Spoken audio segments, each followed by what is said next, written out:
Do Yeah. you Well, want to share anything about your experience during the fires in the LA area? Because you live in that area. Do you want to share anything about how these tools helped you navigate in that extreme environment of fear and chaos and panic and uncertainty? yes, the fires. The fires were very intense, very unexpected, and moved quickly. And I had a sheriff come to my house and tell me that I had to leave, even though I was thinking about staying for a little bit, but there was no power. So I thought, okay, I better leave. And I have two dogs also that are puppies, and one's 3 and one's probably a year and a half or so. So I had to pack everything up and pack them up and tell them what was going on so that they would know, because they're dogs, but they're very smart and very aware. And I didn't want them to be scared either, because they can also feel the vibe in the air, because everybody was scared. It was very, very quiet here. And the news and the sensationalism of the fires and everything was just raging out of control. I did end up leaving, and I evacuated for 9 days. I stayed in Santa Monica, and I was very, very lucky and blessed by the situation that was presented to me, because my dogs and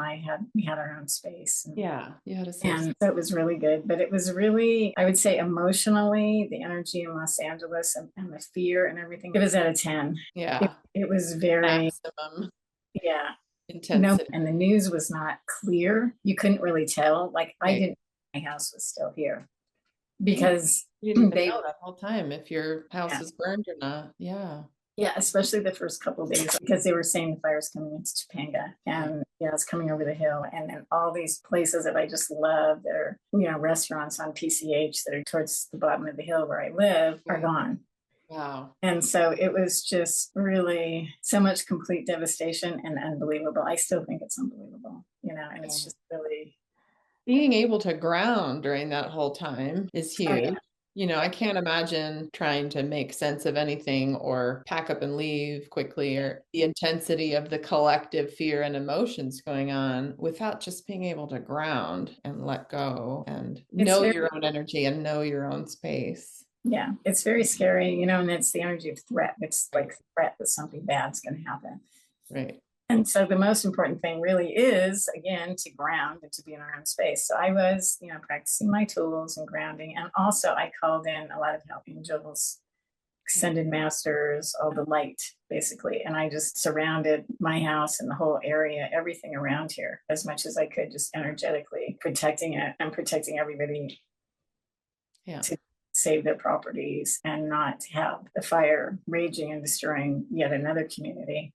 Yeah. So, and we had fires on both. I had fires on both sides of us, both sides of where I live. There was one coming from the Palisades, and there was one coming from Malibu, and it was coming right at us. Really surrounded. It was, Called in all that support on a spiritual level and grounded, and that made a huge difference. I feel like it helped, and I checked it when I was gone. I kept checking on it, making sure, talking to spirit and asking for help, and also not just for me, but for everybody, and helping to put the fire out and stop it from spreading and going further and further, because there was just so much devastation, and it all happened so fast. So fast. Yeah. The scary part, like, it completely wiped out the Palisades before we even realized what was going on.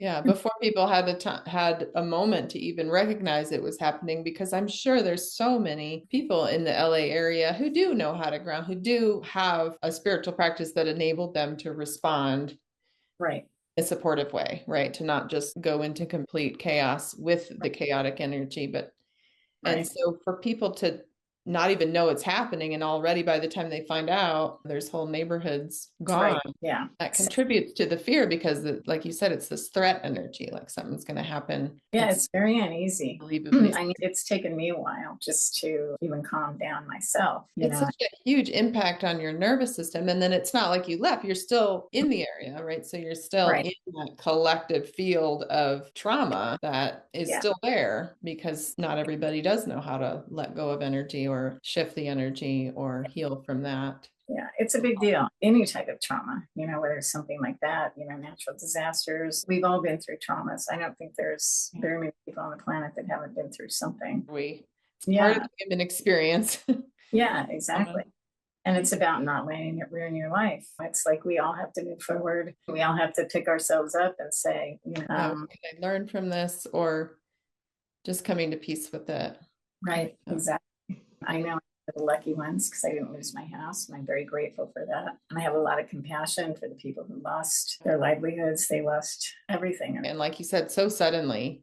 Yeah. That can be even part of the trauma too, is like your mind can't even wrap itself around the sudden change. Right. Just from one moment you've got a house, everything, next moment gone. It just happened. Yeah. And the winds were, I've never seen winds like that ever in Los Angeles. And I've been living here for a long time.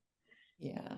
It's just really something out of the ordinary. And so now it's just getting everybody back to their happy place, regardless of what's going on. Because once again, no matter how devastating it is that, all of us go through, we still need to get back to our happy place. Yeah, and it's hard.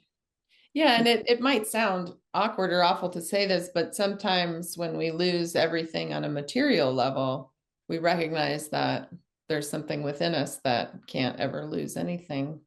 Exactly. And that's the part that we have to rely on when we've gone through. Yes. How does it make it less difficult? As human beings, we need and want all of the comforts and supports in life to be able to live well. But it really strips things to the bone, so to speak, and brings things back to that place of square one. Like, well, what do I have?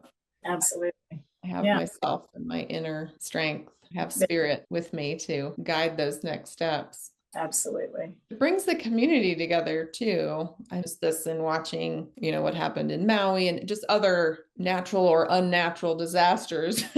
Right.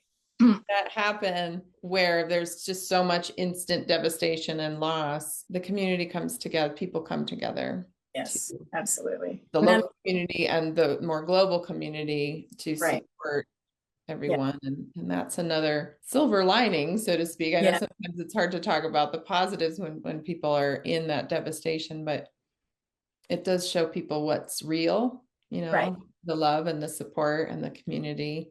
Absolutely. The inner strength and of spirit within. Yes. It helps us set our priorities too, in terms of that being, what's the most important. Right. Exactly. Stuff is nice, but it isn't. Yeah, it's definitely a lesson and a spiritual lesson, because if you lose everything physical that you have, you realize that, yes, it was important, but you can do it again. Yeah. And you can recreate. You can create. And not let it destroy you. And, with some people, it's very hard for them to move past that because it's still very recent. Part of the shock and trauma that in the mind holds you frozen in that moment of loss, shock of it, of there's nothing here, there's nothing left. Right. It's a pretty tough spiritual lesson, though. It's a very challenging lesson for sure. It does really challenge somebody to really step up and see things differently, because I'm sure a lot of people with the devastation, they probably think my life is over. And how can I go on from here? I just lost everything. It's really quite challenging for some people. Huge. Yeah, I don't think anyone would consciously sign up for that.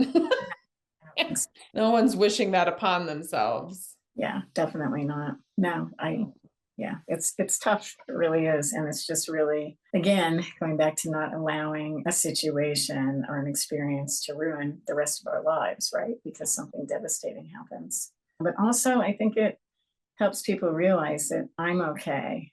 And there's so much more to this than what happened in the physical. Right. And also, we as souls are eternal. Yeah. We're going to be here forever. Yes, we let go of our bodies and then we go on now. It's not like we're not here anymore.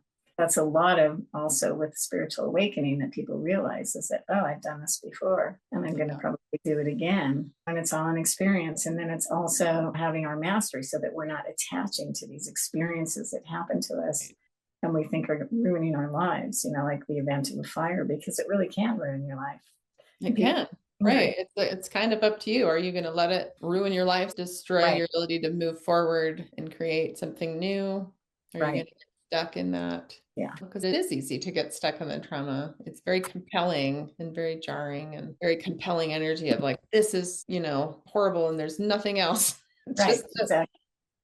It's always possible to create anew. Yeah, exactly. And it's looking towards the light within, rather than letting the outside circumstances ruin our lives. We've all been there in some form or another where things didn't always go well for us. So we've all had a version of that in our lives. It's not like everything was smooth sailing. In some ways, wonderful. Those challenges that get to respond to.